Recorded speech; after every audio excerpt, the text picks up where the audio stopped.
same shit as here, because that was the previous. We lost it. Now we're testing the high of it. The probability is it's going to come down and test this. Right? Yes? Press action? Yes? So? Waiting?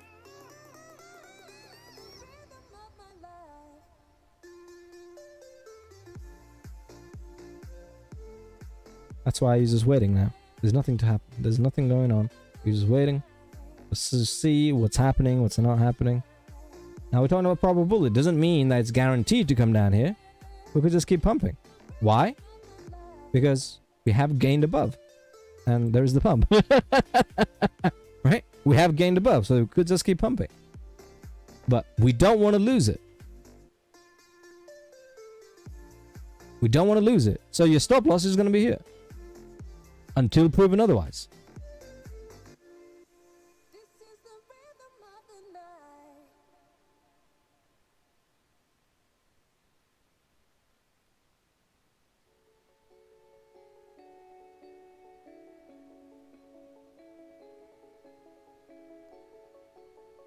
As you know, whenever we lose levels, gain, retest, we're going to make new local highs higher than the previous high. Now, as we go and test the new high, which is what we're doing right now, if we hold, now your stop loss would be moved to here next. But currently, your stop loss is here. So now you're looking for it to come down and potentially test these ranges. If we like it, we'll hold it. If we don't, it'll become a failure. Now you're potentially looking for shorts. If we hold it, we're good. You're not shorting anything, because we haven't even broken anything. All you're doing is moving stop losses.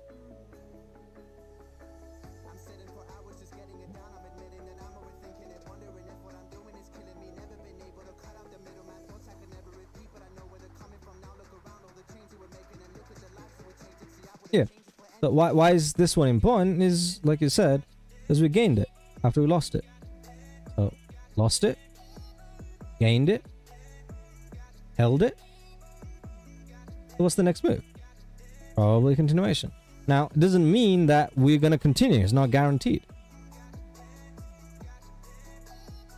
So, how would you trade it? You'd wait for it to break above, move your stop loss here, and you take profits. Now you wait for it to come down, test these levels, stop loss is in profit, and you wait.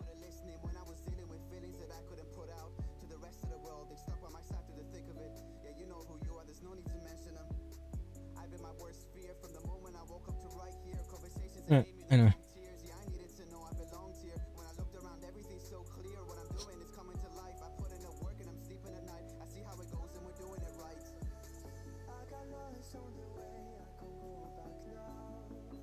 How do you deal with rogue wigs? I don't know what that means, dude. What is a rogue wig?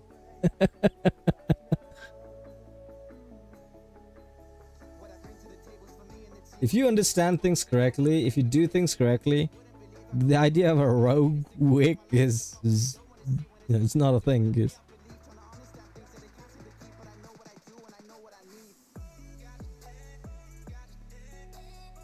Dude, you can't predict, like, the fact that you're saying it's a rogue wave means it's unpredictable.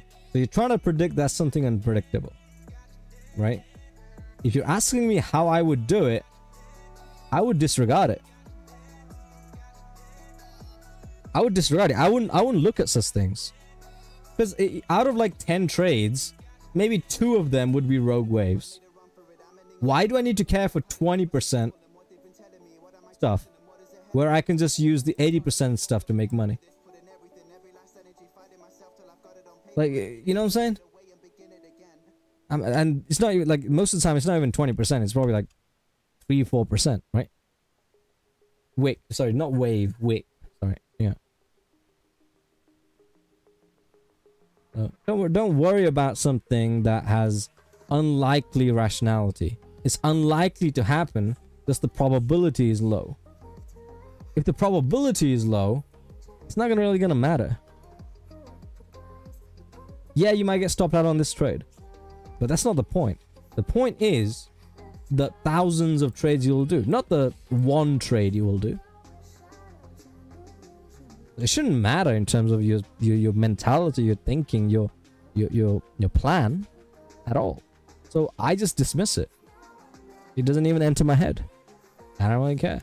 Now, things like in FX, for example, there are always in FX things, for example, if we're holding on to something, in FX, things will always go dip below, right? Like this, and then immediate buyback.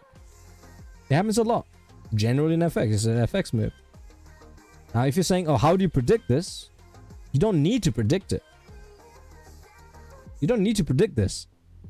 But you can take the benefit of it. How do you take the benefit of it?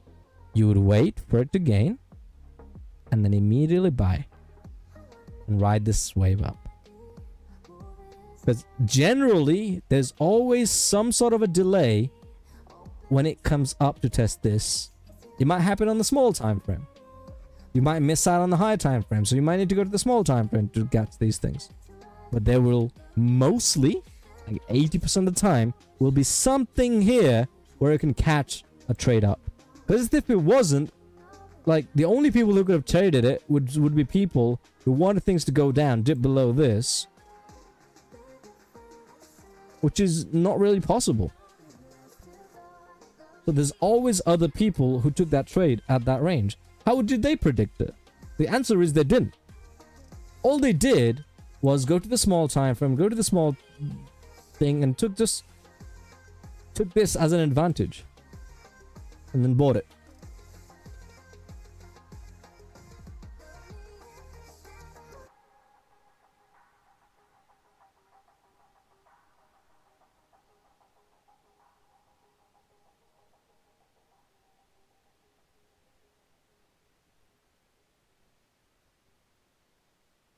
Good afternoon. This is James Cordier of OptionSellers.com with a market and account update for November 16, 2018. Needless to say, the events of this past week have been incredibly devastating for our clients, who I rarely call clients,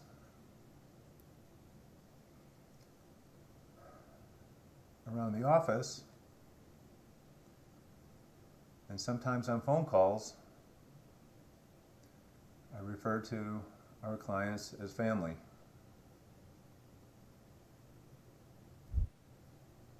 On what we call a new account client call,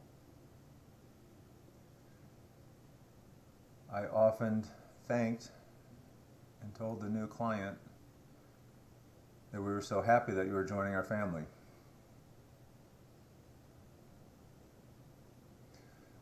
Dr. Steve, your wonderful wife in LA, it was not nearly as satisfying. I was really hoping to become a boating enthusiast with. And though you thought I didn't enjoy our afternoon chats, I actually did. And what I wanted to do. Come on, where's the rogue wave?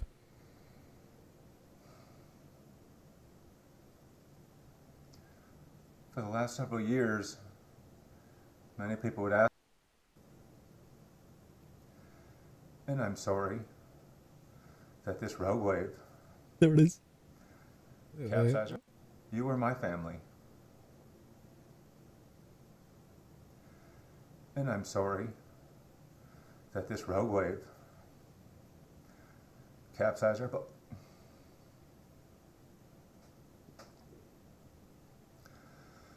In the coming days, in the coming weeks,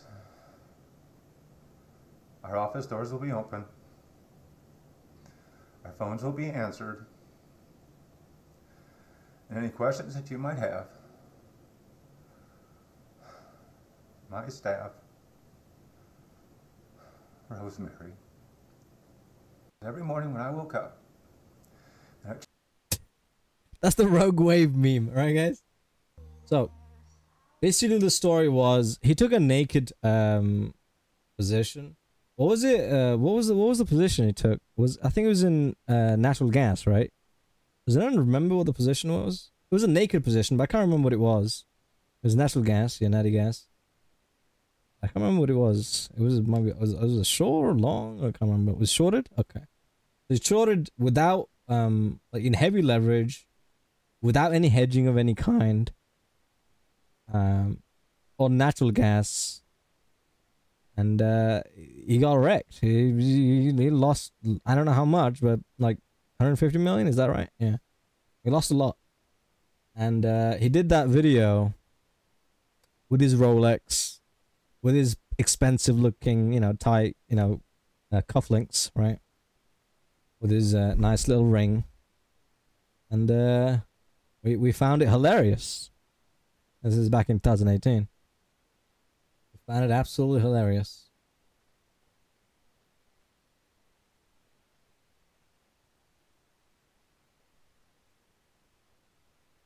He over-leverages himself on positions and got absolutely wrecked. Now he's a fund. That guy was a fund, and that's why he's talking about doctor this and that, because he lost a lot of money for his clients, like 150 million or something. I don't know about the 150 million. I don't know. This is someone in the chat said. I don't actually know. This is years ago. I don't remember all of the details about it. But yeah.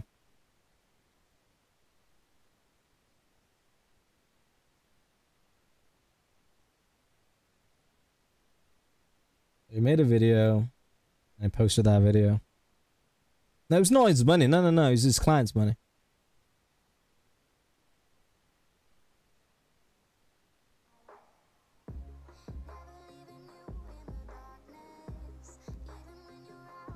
How do you make the money back? You don't, dude. You ask for more money from other investors. You didn't, yeah, exactly, Mr. Lowe. He didn't even sell his Rolex. I don't even know if that was a Rolex. The video quality isn't that good. I mean, to zoom in. But it looked like a Rolex. It looked like an expensive watch. I don't know if it's the Rolex watch, but... yeah.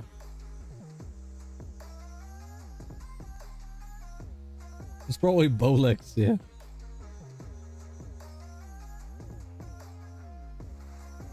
Yeah, so basically he started talking about rogue waves. like it was some sort of a whoops. Like it's like, yeah, whoops, we got hit by a rogue wave, as if, you know, there aren't you know, things against that, right?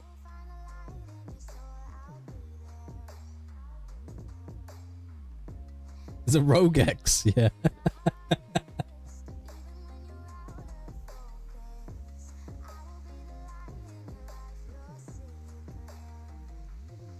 How do you know they're so rogue? Well, because he got pirated, dude. Pirates boarded his boat, and they said, look at me, I'm the captain now." There's a meme like that.